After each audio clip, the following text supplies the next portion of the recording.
During dinner, my dad raised his glass and made it clear I didn't exist in this family. In our house, Sunday dinners weren't optional. Same table, same seats, same roles we never questioned. My older brother sat at my dad's right like he'd earned it. Athlete. Confident. Every win of his somehow felt like a win for my dad, too. My younger sister sat across from me. Perfect grades. Future doctor. The kind of daughter parents casually bring up in conversations that have nothing to do with her. And then there was me. The middle child. Not impressive enough to celebrate. Not problematic enough to confront. Just easy to overlook. I learned early that the safest way to exist in that house was to take up as little space as possible. I'm 23 now, and I've spent more time reading people than actually being one. My dad doesn't believe in unconditional love. To him, love is earned. You perform, or you disappear. That Sunday, I came to dinner with something I'd never had before. Proof. For 2 weeks, I'd been carrying an acceptance letter in my bag. A paid design residency in New York. Only 40 people were selected nationwide. I was one of them. But I hadn't told anyone, because part of me already knew if I picked the wrong moment, even this would somehow become someone else's spotlight. Dinner went the same as always. Plates passed around, safe conversations, my sister talking about exams, my brother complaining about practice, my mom smiling like everything was fine.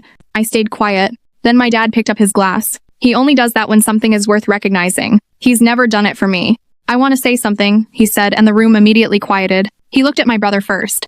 Talked about his discipline, his strength, his wins. Like he was already everything my dad ever wanted. Then my sister, her focus, her future, her perfection. There was pride in his voice, warmth. Then he paused, lifted his glass a little higher, and said, "To my only real child." Time didn't just slow down, it stopped. No one moved. No one spoke. I looked at my brother. He dropped his eyes to his plate. Not even a second of hesitation. Not even a quiet, "That's not fair." I looked at my sister. Her glass froze halfway to her lips, but she didn't say anything either. And in that moment, something became painfully clear. I wasn't just being overlooked. I was never chosen. I was sitting a few feet away and still didn't exist in his world. My mom tried to say something, but it never fully came out. And the worst part? My dad set his glass down and went back to eating. Like he hadn't just erased me. Like I was never there. I didn't feel angry. I didn't feel shocked. Just clear. I slowly reached into my bag, pulled out the letter, and placed it in front of him. Flat, direct, impossible to ignore. The slight sound of paper against the table pulled everyone's attention. He looked down, started reading. I watched his face carefully. New York, I said calmly. 2-year paid residency.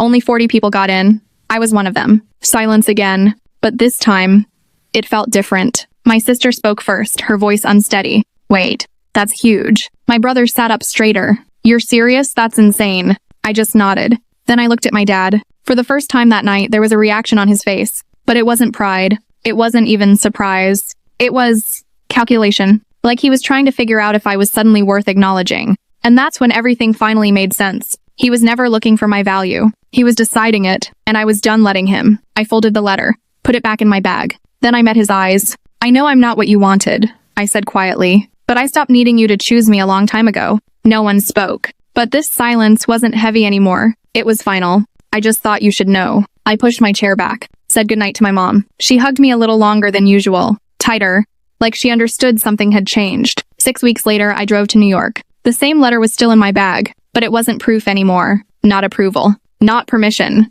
Just the truth. I was never invisible. I just didn't fit his definition.